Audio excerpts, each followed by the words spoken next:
জননীম শারদাম দেবীম রামকৃষ্ণম জগদ্গুরুম পাদপদ্মে ত্বয়োশ্রিত্वा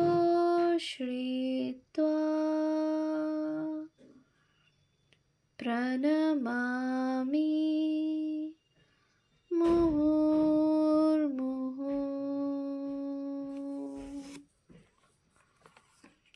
শ্রী শ্রী মায়ের কথা অখণ্ড গ্রন্থ থেকে পাঠ, পৃষ্ঠা সংখ্যা 48, 29 শ্রাবণ 1325।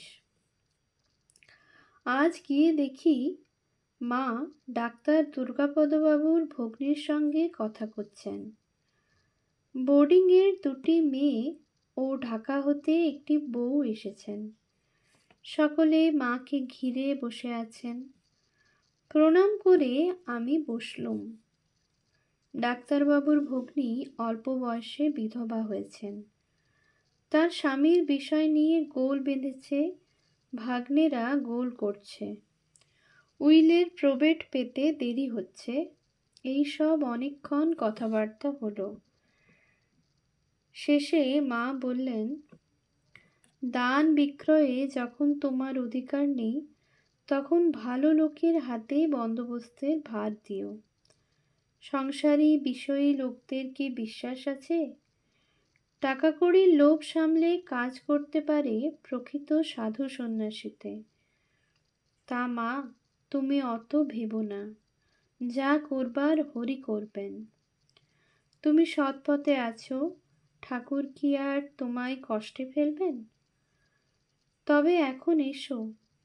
গাড়ি এসেছে, বাহির হতে তাগিদ আসছিল, চিঠিপত্র দিও, আবার এসো। তিনি বিদায় নেবার পরে শ্রীযুক্ত শ্যামাদাস কবিরাজ গোলাপ মাকে দেখতে এলেন। তিনি যদি দেখা করতে আসেন ভেবে মা কিছুক্ষণ অপেক্ষা করলেন। পরে তিনি চলে গেছেন শুনে শয়ন করলেন এবং আমার দিকে চেয়ে বললেন, এইবার তোমার কাজটি করো। আমি তেল মালিশ করতে বসলুম। তেল মাখতে মাখতে মা বললেন, আহা, গিরিশ ঘোষের বোন আমাকে বড় ভালোবাসত।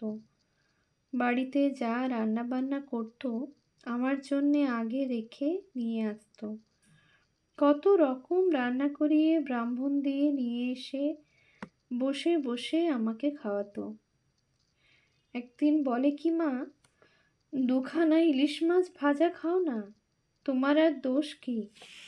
আমি বললুম, তা কি হয় মা? তার ভালোবাসা মুখ দেখানো ছিল না। বড় ঘরের বউ ছিল, টাকা পয়সা ছিল, সেসব 5 জনে নিয়ে নষ্ট করলে। অতুল 5,000 টাকা নিয়ে ব্যবসা খুলে বসল। তাছাড়া 1 বছর স্বামীর চিকিৎসায় অনেক টাকা ব্যয় করেছিল। শেষে মরবার সময় আমার জন্যে 100 টাকা লিখে দিয়ে গিয়েছিল। বেঁচে থাকতে হাতে করে দিতে লজ্জা বোধ করেছিল, কি বলে মাত্র 100টি টাকা দেয়। দেহ রাখবার পরে তার ভাই এসে আমাকে টাকাটা দিয়ে যায়। আহা, বোধনের দিন দুপুরে আমার সঙ্গে শেষ দেখা করে গেল। যতক্ষণ ছিল সঙ্গে সঙ্গে ঘুরতে লাগলো। সেবার পুজোর পরেই আমাদের কাশী যাওয়া হবে বলে সেদিন জিনিসপত্র গুছাতে এঘর ওঘর করে একটু ব্যস্ত ছিলুম। যাবার সময় বললে, তবে আসি মা। আমি অন্যমনস্ক হয়ে বললুম, হ্যাঁ যাও। বলতেই থপথপ করে সিঁড়ি দিয়ে নেমে গেল। সে যেতেই মনে হলো, বললুম কি, যাও বললুম, এমন তো আমি কাউকে বলি নে। আহা, আর এলো না। তিনি সেই দিন রাত্রেই হঠাৎ দেহত্যাগ করেন। মা ওই দিন বৈকালে মঠে পুজো দেখতে গিয়েছিলেন। কেনই বা অমন কথা মুখ দিয়ে বেরুলো? কিছুক্ষণ অন্য মনে চুপ করে থাকবার পর আমাকে বললেন, কাল এলে না মা? কেমন লাল পদ্মগুলো পাঠিয়েছিল শোকহরণ। আমি নিজেই তা দিয়ে ঠাকুর পুজো করেছিলুম। কেমন ঠাকুর সাজিয়েছিলুম। তুমি এসে দেখবে বলে সন্ধ্যার পরও অনেকক্ষণ রেখেছিলুম। আজ সন্ধ্যার সময় গিয়ে দেখি মা শুয়ে আছেন ও রাধু তার পাশে ভিন্ন পাটিতে শুয়ে গল্প বলবার জন্য তাকে পীড়াপিড়ি করছে। আমাকে দেখেই মা বললেন, একটি গল্প বলো তো মা। আমি মুশকিলে পড়ে গেলুম, মায়ের কাছে কি গল্প বলি। তারপর সেদিন মীরাবাই পড়ে গিয়েছিলুম, সেই গল্প বললুম। মীরার বিন প্রেম সে নহি মিলে নন্দলালা, এই দোহাটি বলতেই মা বললেন, আহা আহা, তাই তো, প্রেম ভক্তি না হলে হয় না। রাধুর কিন্তু এই গল্পটা বড় মনোপুত হলো না। শেষে সরলা এসে দুয়োরানী সুয়োরানীর গল্প বলতে সে খুশি হলো। সরলাকে মা খুব ভালোবাসতেন। তিনি এখন গোলাপ মার সেবায় নিযুক্তা। সেজন্য একটু পরেই চলে গেলেন।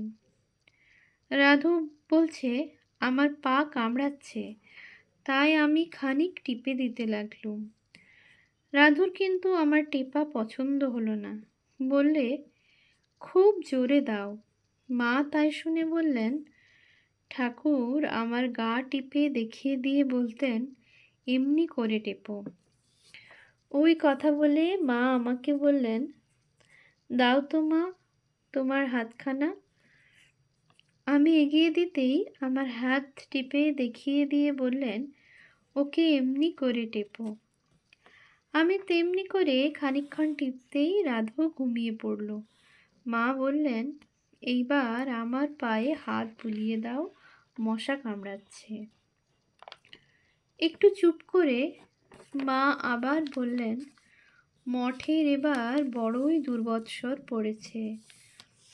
আমার বাবুরাম, দেবব্রত, শচীন সবাই চলে গেল। দেবব্রত মহারাজের শরীর ত্যাগের কয়েকদিন পূর্বে শ্রী শ্রী মহারাজ উদ্বোধনের বাড়িতে ভূত দেখেছিলেন। সেই কথা মাকে জিজ্ঞাসা করতেই মা বললেন, আস্তে, ওরা ভয় পাবে। ঠাকুরও অমন কত দেখতেন গো। একবার বেনিপালের বাগানে রাখালকে সঙ্গে করে গেছেন। তিনি বাগানের দিকে বেড়াচ্ছেন। ভূত এসে বলে কি, তুমি কেন এখানে এসেছ? জ্বলে গেলুম আমরা। তোমার হাওয়া আমাদের সহ্য হচ্ছে না। তুমি চলে যাও, চলে যাও। তার পবিত্র হাওয়া, তার তেজ ওদের সহ্য হবে কেন? তিনি তো হেসে চলে এসে কারুকে কিছু না বলে খাওয়া দাওয়ার পরেই একখানা গাড়ি ডেকে দিতে বললেন। কথা ছিল রাতটা ওখানে থাকবেন। তারা বললে, এত রাতে গাড়ি পাবো কোথায়? ঠাকুর বললেন, তা পাবে, যাও। তারা তো গিয়ে গাড়ি আনলে। তিনি সেই রাতেই গাড়ি করে চলে এলেন। অত রাতে ফটকে গাড়ির শব্দ পেয়ে কান পেতে শুনি ঠাকুর রাখালের সঙ্গে কথা বলছেন।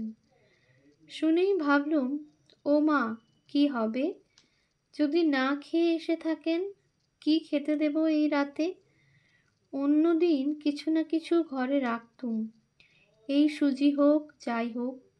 কেননা কখন খেতে চেয়ে বসবেন ঠিক তো ছিল না। তা সেদিন আসবেন না জেনে কিছুই রাখিনি। মন্দিরের ফটক সব বন্ধ হয়ে গেছে। রাত তখন 1টা। তিনি হাততালি দিয়ে ঠাকুরদের সব নাম করতে লাগলেন। কি করে যেন দরজা খুলিয়ে নিলেন। আমি বলছি, ও যদুর মা, ছি, কি হবে? তিনি শুনে বুঝতে পেরে তার ঘর থেকেই ডেকে বলছেন, তোমরা ভেবো না গো, আমরা খেয়ে এসেছি। পরে রাখালকে সেই ভূতের কথা বলতে সে বলছে, ও বাবা, তখন বলনি, ভালোই করেছো, তাহলে আমার দাঁত কপাটি লেগে যেত। শুনে আমার এখনই ভয় পাচ্ছে। এই বলে মায়ের এই হাসি। আমি, মা, ভূতগুলো তো বড় বেকুব। ঠাকুরের কাছে কোথায় মুক্তি চাইবে তা নয়, চলে যেতে কেন বললে মা? মা বললেন, ওদের কি আর মুক্তির বাকি রইল? ঠাকুরের যখন দর্শন পেলে, নরেন একবার মাদ্রাজে ভূতের পিণ্ড দিয়ে মুক্তি করে দিয়েছিল। আমি মাকে একটি স্বপ্ন বৃত্তান্ত বললুম। মা, একদিন স্বপ্নে দেখি কি, যেন আমি স্বামীর সহিত কোথায় যাচ্ছি। যেতে যেতে দেখি পথের মাঝে কুল কিনারা দেখা যায় না, এমনই এক নদী। গাছতলা দিয়ে নদীর ধারে যাবার সময় আমার হাতে সোনালি রঙের একটা লতা এমন জড়িয়ে গেল যে আর খুলতে পারছি না। সেটাকে ছাড়াবার চেষ্টা করতে করতে নদীর কাছে গিয়ে দেখি ওপার হতে একটি কালো ছেলে একখানা পাড়ের নৌকা নিয়ে এলো। সে বললে, হাতের লতাটা সব কেটে ফেলো, তবে পার করব। আমি সেটার প্রায় সবটা কেটে ফেলেছি, একটু কিন্তু আর কিছুতে পারছি না। ইতিমধ্যে আমার স্বামী যেন কোথায় চলে গেলেন, তাকে আর দেখতে পেলুম না। শেষে আমি বললুম, একটু আর কাটতে পারছি না, আমাকে কিন্তু পার করতেই হবে। এই বলে নৌকায় উঠে পড়লুম। উঠবা মাত্র নৌকা ছেড়ে দিলে, স্বপ্নও ভেঙে গেল। মা, ওইটি যে দেখলে, ওই ওর রূপ ধরে মহামায়া পার করে নিলেন। স্বামী বলো, পুত্র বলো, দেহ বলো, সব মায়া। এইসব মায়ার বন্ধন কাটাতে না পারলে পার হওয়া যায় না। দেহে মায়া, দেহাত্মবুদ্ধি, শেষে এটাকেও কাটতে হবে। কিসের দেহ মা, দেশের ছাই বই তো নয়। তার আবার গরব কিসের? যত বড় দেহখানাই হোক না, পড়লে ওই দেশের ছাই। তাকে আবার ভালোবাসা? হরি বল, হরি বল, জয় মা জগদম্বা, গোবিন্দ গোবিন্দ, রাধাশ্যাম গুরুদেব, গঙ্গা গঙ্গা ব্রহ্মবাড়ি। 2 মাস আরা জেলায় কৈলার বলে এক দেশে ছিলুম। সেখানকার জল বায়ু ভালো বলে। সঙ্গে গোলাপ, বাবুরামের মা, বলরামের পরিবার, এরা সব ছিল। সে দেশে কি হরিণ মা, সব দল বেঁধে 3 কোনা বয়ের মতো হয়ে চলেছে। দেখতে না দেখতে এমন ছুট দিলে সে আর কি বলবো, যেন পাখা ধরে উড়ে যাচ্ছে। এমন দৌড় দেখিনি। আহা, ঠাকুর বলতেন, হরিণের নাভিতে কস্তুরী হয়, তখন তার গন্ধে হরিণগুলো দিকে দিকে ছুটে বেড়ায়, জানে না কোথা হতে গন্ধটি আসছে। তেমনি ভগবান এই মানুষের দেহের মধ্যেই রয়েছেন। মানুষ তাকে না জানতে পেরে ঘুরে মরছে। ভগবানই সত্য, আর সব মিথ্যা। কি বলো মা? মায়ের গায়ের আমবাদ বড় বেড়েছে। মা বলছেন, 3 বছর হলো মা এই যে আমবাতে ধরেছে, মলুম এর জ্বালায়। জানি না মা কার পাপ আশ্রয় করলে, নইলে এইসব দেহে কি রোগ হয়?